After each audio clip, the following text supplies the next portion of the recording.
നമസ്കാരം.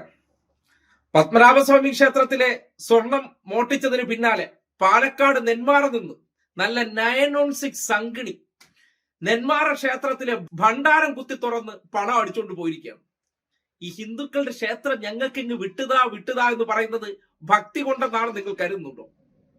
കേട്ടെ. പാലക്കാട് ഭണ്ഡാരം മോഷ്ടിച്ച സംഭവത്തിലെ പ്രതി BJP സ്ഥാനാർത്ഥിയായിരുന്ന ആൾ 2020 തദ്ദേശ തെരഞ്ഞെടുപ്പിൽ നെന്മാറ പഞ്ചായത്തിലെ 17-ാം വാർഡിൽ BJP സ്ഥാനാർത്ഥിയായിരുന്ന പ്രഭാവതിയെയാണ് പോലീസ് പിടികൂടിയത്.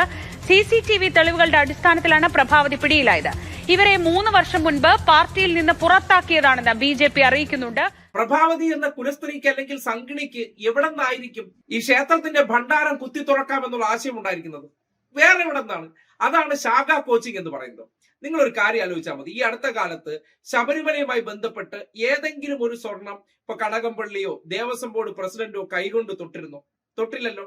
അത് ആരാണ് എടുത്തത് തന്ത്രിയും പൂജാരിയുമാണ്. ഉണ്ണികൃഷ്ണൻ പോറ്റിയും തന്ത്രിയും ചേർന്നാണ് ഇത് ഊരിയെടുത്തതും അവരുടെ കയ്യിലാണ് കൊണ്ടുപോയത്. കാര്യം കമ്മ്യൂണിസ്റ്റുകൾ എന്ന് പറഞ്ഞാൽ പൊതുവെ വിശ്വാസികളല്ല, അവരെല്ലാം അശുദ്ധികളാണ്. പിന്നെ അവർക്ക് ഒപ്പിട്ട് കൊടുത്തു എന്നൊരു കാര്യം പറഞ്ഞുകൊണ്ടാണ് അവരുടെ തലയിലേക്ക് വെക്കുന്നത്. പക്ഷേ സ്വർണം ഊരിയെടുത്തതാരാണ്, കൊണ്ടുപോയതാരാണ്? അതിൽ വേറെ ആരും തൊട്ടിട്ടില്ല. ആരാണ്? നല്ല 916 സംഖ്യകളാണ് ഈ തന്ത്രി. അറിയാലോ, തന്ത്രിയുടെ വൈഫ് ആരാണ്, അന്തർജനം ആരാണെന്നുള്ള കാര്യം BJP സംസ്ഥാന നേതാവിന്റെ ഭാര്യയാണ്. അതും പോരാഞ്ഞിട്ട് തന്ത്രിയെ അറസ്റ്റ് ചെയ്ത സന്ദർഭത്തിൽ ഓടി അവിടെ ചെന്നതാരാണ്? സംഘികളാണ്. അതുപോലെ തന്നെ ഉണ്ണികൃഷ്ണൻ പോറ്റിയുടെ ബാക്ക്ഗ്രൗണ്ട് എടുത്താൽ കോൺഗ്രസ്സുകാരനാണ്, ഹാഫ് സംഘിയാണ്. ഇപ്പോ പത്മനാഭസ്വാമി ക്ഷേത്രത്തിലെ സ്വർണം കെട്ടത് ആരാണ്? ആ സ്വർണം കെട്ടത് സംഘികളും രാജകൊട്ടാരത്തിലെ കള്ളന്മാരാണ്. അതായത് രാജാക്കന്മാർ എന്ന് പറയുന്നത് 916 കള്ളന്മാരാണെന്നാണ് പത്മനാഭസ്വാമി ക്ഷേത്രത്തിലെയും ഒപ്പം തന്നെ കവടിയാർ കൊട്ടാരത്തിലെയും സ്വർണം പോയിൽ നിന്ന് മനസ്സിലാകുന്നത്.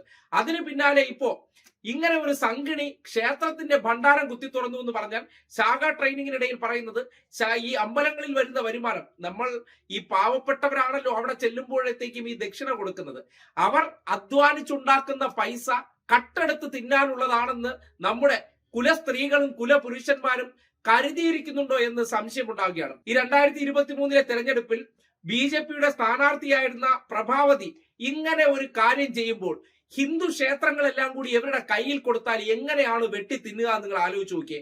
ഇവിടെ കൈവശമിരിക്കുന്ന പത്മനാഭന്റെ സ്വർണ്ണം അടിച്ചോണ്ട് പോകുന്നു, കവടിയാർ കൊട്ടാരത്തിലെ സ്വർണ്ണം അടിച്ചോണ്ട് പോകുന്നു, ബാക്കി ഇപ്പൊ ശബരിമലയും കൂടി ഇവരുടെ കയ്യിൽ കിട്ടിയുള്ള അവസ്ഥ ആലോചിച്ച് നോക്കിയേ. അതായത് വരുമാനമുള്ള ക്ഷേത്രങ്ങളിൽ മുഴുവൻ ഇങ്ങനെ കണ്ണു നട്ടിരിക്കുകയാണ്. ഞങ്ങൾ അടിച്ചുകൊണ്ടുപോകേണ്ട പണമാണേ, അവിടെ പൈസ വന്ന് കയറുമ്പോ ഈ കുലസംഘികൾക്കെല്ലാം വിരിവിരാ വരുന്നു എന്ന് പറഞ്ഞാൽ നമുക്ക് ജോലി ചെയ്യാതെ അതെടുത്തുകൊണ്ട് വെച്ച് തിന്നാവുള്ളതാണ്, അല്ലെങ്കിൽ ഞങ്ങൾക്ക് അടിച്ചുകൊണ്ട് പോകാനുള്ള പണമാണെന്ന് തോന്നുന്നതുകൊണ്ടാണ്. എന്തായാലും ഏതെങ്കിലും ഒരു ക്ഷേത്രം കേന്ദ്രീകരിച്ച് ഇങ്ങനെ ഇടതുപക്ഷക്കാർ ഭണ്ഡാരം കുത്തി തുറന്നെന്നോ സ്വർണ്ണം എടുത്തെന്നോ എങ്ങാനും നിങ്ങൾ കേട്ടിട്ടുണ്ടോ? അതായത് പ്രതി ചേർക്കപ്പെട്ടു. എന്തിന്റെ ഭാഗമായിട്ട്? ദേവസ്വം ബോർഡ് പ്രസിഡന്റും മന്ത്രിയുമായിരുന്നു. ഈ ദേവസ്വം ബോർഡും പ്രസിഡന്റും മന്ത്രി ഇരിക്കുന്നത് ദേവസ്വം ബോർഡിന്റെ ഓഫീസ് എന്ന് പറഞ്ഞാൽ ശബരിമലയിലല്ല, ഇവിടെ തിരുവനന്തപുരം നന്തൻകോടാണ്. ദേവസ്വം ബോർഡ് മന്ത്രിയുടെ ഓഫീസ് ഇവിടെ സെക്രട്ടേറിയറ്റിനകത്താണ്. ആരും ശബരിമലയിലില്ല. അവരുടെ മുന്നിൽ വന്ന ഒരു ഫയൽ അവർ നോക്കാതെയും ശ്രദ്ധിക്കാതെയും ഇവർ ചെയ്യുന്ന സൽപ്രവൃത്തിയാണെന്ന് കരുതി ഒപ്പിട്ട് കൊടുത്ത് പ്രതികളായതിന് അവരാണ് സ്വർണം കെട്ടതെന്ന് വരുത്തി തീർത്തുകൊണ്ട്, എന്നാൽ യഥാർത്ഥത്തിൽ സ്വർണം അടിച്ചുകൊണ്ട് പോയത് 916 കുലപുരുഷന്മാർ സംഘികൾ അടങ്ങുന്ന ഗ്യാങ് ആണെന്ന് വീണ്ടും തെളിയിക്കപ്പെടുകയാണ്. കേരളത്തിലെ ഏത് ക്ഷേത്രക്കൊള്ള എടുത്താലും അതിന്റെ പിന്നിൽ എന്തുകൊണ്ട് ഒരു സംഘി വരുന്നു, ഒരു BJP ബന്ധമുള്ള വ്യക്തി വരുന്നു, അല്ലെങ്കിൽ ഒരു RSS കാരൻ വരുന്നു എന്ന് പറഞ്ഞാൽ ക്ഷേത്ര മുതലുകളെല്ലാം നമുക്ക് കൊണ്ടുപോയി കട്ടുതിന്നാനുള്ളതാണെന്ന് ഈ അമ്പലം വിഴുങ്ങികളുടെ ഉള്ളിലുണ്ട് എന്നതിന്റെ മറ്റൊരു ഉദാഹരണമാണ് പാലക്കാട് നെന്മാറയിൽ നിന്ന് ഈ പുതിയ ഭണ്ഡാര യോജന. അതായത് പ്രഭാവതിയോട് ഭണ്ഡാര യോജന നടത്തി അത് നമ്മുടെ ഹിന്ദുക്കളുടെ പണം തന്നെ മോട്ടിച്ചുകൊണ്ട് പോകാനുള്ളത് തന്നെ എന്ന നിലയിൽ ആരൊക്കെയോ ഉപദേശം കൊടുത്തതിന്റെ അടിസ്ഥാനത്തിലാണ് ഇത് ചെയ്തിരിക്കുന്നത്. അല്ലാതെ പാലക്കാട് നെന്മാറയിലുമുണ്ട് കമ്മ്യൂണിസ്റ്റുകൾ. ഇതുവരെ ഭണ്ഡാരം കുത്തി തുറക്കാൻ പോയില്ലല്ലോ, അങ്ങനെ ഒരു പരാതി വന്നിട്ടില്ലല്ലോ. ആരാണ് ഭണ്ഡാരം കുത്തി തുറക്കുന്നത്?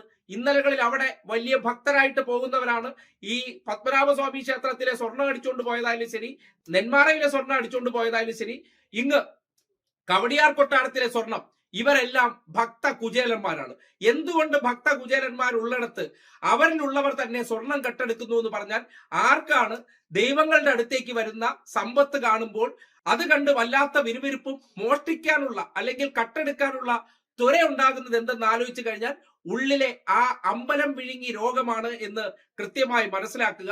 ഇവർ കരുതുന്നത് ഭണ്ഡാര യോജനയിലൂടെ അവിടെ വരുന്നത് മുഴുവൻ നമ്മുടെ കുടുംബത്തിലാണ് കൊണ്ടുപോകേണ്ടതെന്ന് ഇവർ കരുതുന്നുണ്ട്. അതുകൊണ്ടാണ് ഇപ്പോൾ ഇങ്ങനെ ഒരു കേസ് റിപ്പോർട്ട് ചെയ്യപ്പെട്ടിരിക്കുന്നത്.